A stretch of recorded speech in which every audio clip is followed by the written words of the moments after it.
সেদিন একটা জন্মদিনের নিমন্ত্রণ ছিল আমার। এদিকে পার্লার যাওয়ার সময় ছিল না, তাই আরবান কোম্পানিতে পার্লার সার্ভিস বুক করলাম। সন্ধেবেলা একটি মেয়ে পিঠে বিশাল একটা ব্যাগ নিয়ে বাড়িতে এলো। আমার বেডরুমে তৈরি হলো মিনি পার্লার। আমার আইব্রো প্লাক চলছে। সেই সময় শুনলাম মেয়েটির ফোনটা বারবার ভাইব্রেট করছে। বললাম, রিতা, তুমি ফোনটা রিসিভ করে নাও, কোনো দরকারি ফোন হতেই পারে। রিতা বলল, আসলে ম্যাডাম, কাজের মাঝে ফোন রিসিভ করলে কাস্টমাররা রাগ করে, তাই রিসিভ করছিলাম না। কোম্পানিতে আমার নামে বাজে রেটিং দিয়ে দেয়। আমি বললাম, অসুবিধা নেই, তুমি রিসিভ করে নাও। রিসিভ করতেই উপরান্তের পুরুষ কণ্ঠ বেশ উদ্বিগ্ন গলায় বলল, জানি তুমি কাজে আছো, কিন্তু 2 মিনিটের জন্য ভিডিও কল করতে পারবে? আসলে রুনাইকে এইসবে খাওয়ালাম আর কাঁদতে শুরু করেছে মা মা করে। বমি করে দেবে তো এত কাঁদলে। ভিডিও কলে একটি বছরখানেক বা তার সামান্য বেশি বয়সের মেয়ে ফোনের স্ক্রিনে থাপ্পড় দিয়ে মা মা বলে ভেজা চোখেই খিলখিল করে হেসে উঠল।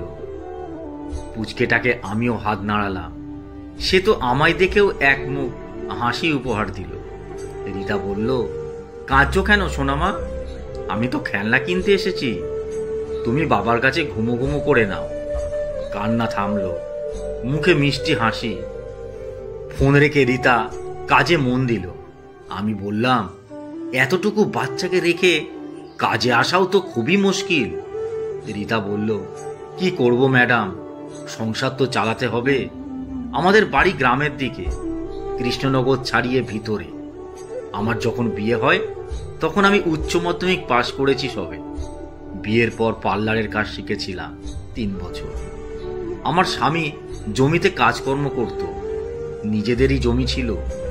শ্বশুর মারা যাবার পর 2 ভাই ভাগ পেয়েছিল।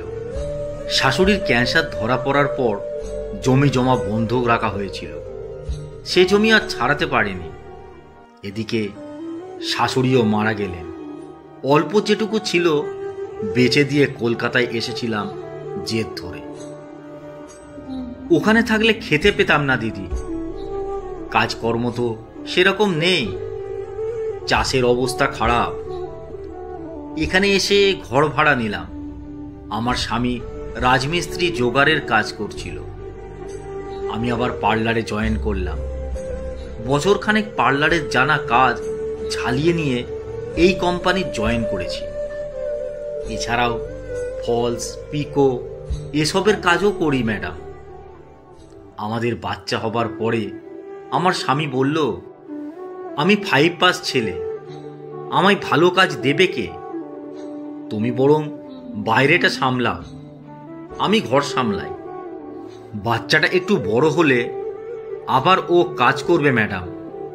এখন রান্না থেকে মেয়ে সামলানো সব একা হাতে করে ও।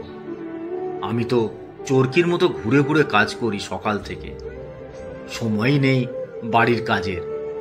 আমাদের খুব ইচ্ছে দিদি, মেয়েটাকে লেখাপড়া শেখাবো, নিজের পায়ে দাঁড় করাবো।